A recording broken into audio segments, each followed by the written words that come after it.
Subscribe to our channel by clicking the subscribe button.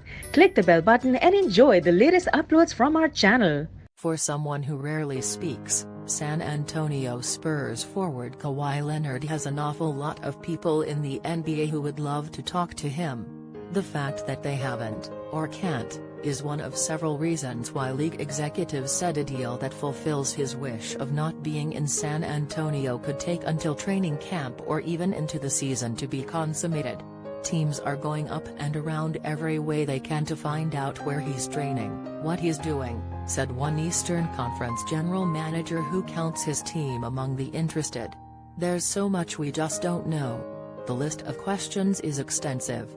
After playing only 9 games last season, culminating in a 28-minute stint January 13, because of an unspecified right quad injury, is Leonard healthy?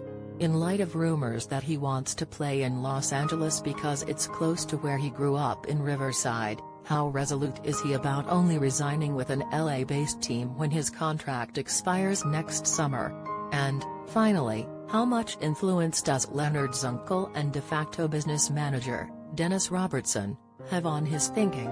Nearly half a dozen GMs told Bleacher Report during the first weekend of the Las Vegas Summer League that they would trade for Leonard even without a guarantee he'll stay beyond next season. There is, after all, precedent for players being traded to a team and vowing they won't stay before changing their minds a year later. Paul George just did it by re-upping in Oklahoma City after stating his dream was to play for the Lakers, his childhood team. Chris Webber initially resented being traded by the Washington Wizards to the Sacramento Kings but spurned free agency to sign a 7-year, $122.7 million deal to stay. "I wouldn't say we're all scared to death to make a deal because there's no chance he'll resign with a team somewhere other than LA, said the Eastern Conference GM. PG did. C. Webb did. The first catch, though, is that Leonard's agent, Mitch Frankel, has no other significant clients and only has been representing Leonard the last couple of years.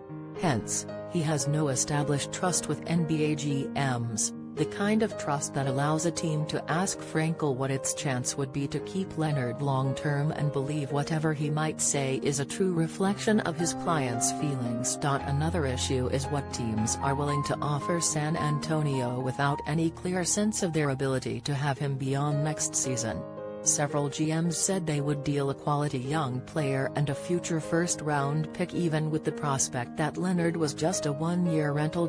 And then there is the fact that the Spurs have yet to concede they have to trade Leonard and remain hopeful they can convince him to accept their offer of a supermax contract worth $219 million over 5 years, according to league sources.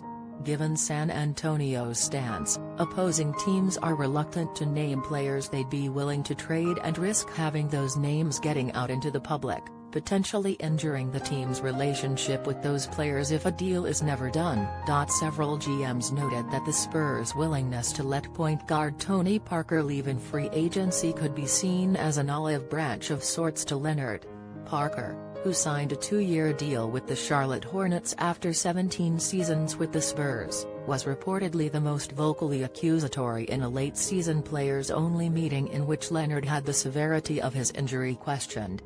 "They're trying to give the impression that they don't have to trade Kawhi," said one Western Conference GM, who stated he also would make an offer for Leonard if he knew more about his condition and mindset. "The Spurs only like to deal when they have tremendous leverage," he added. "Now they don't have it, and they're trying to create it. That is why waiting until after training camp opens to move Leonard makes sense, presuming he'll take part in their exhibition schedule. It seems like every other player is putting out a video on social media of them working out," said the Eastern Conference GM. "If Kawhi did one, he'd instantly get 35,000 hits, and half of them would be from NBA GMs. How can you make a deal or even an offer without knowing if he can play? He's got to be seen. If he came out and played in preseason and looked good, you'd definitely see teams trying harder to get him. That gives an edge to several squads in the Eastern Conference." Toronto Raptors GM Masai Ujiri has close ties with Spurs GM R.C. Buford, thanks to a common interest in and support of basketball development in Africa, potentially making Ujiri privy to more information or insight than other general managers. The 76ers have a similar advantage with former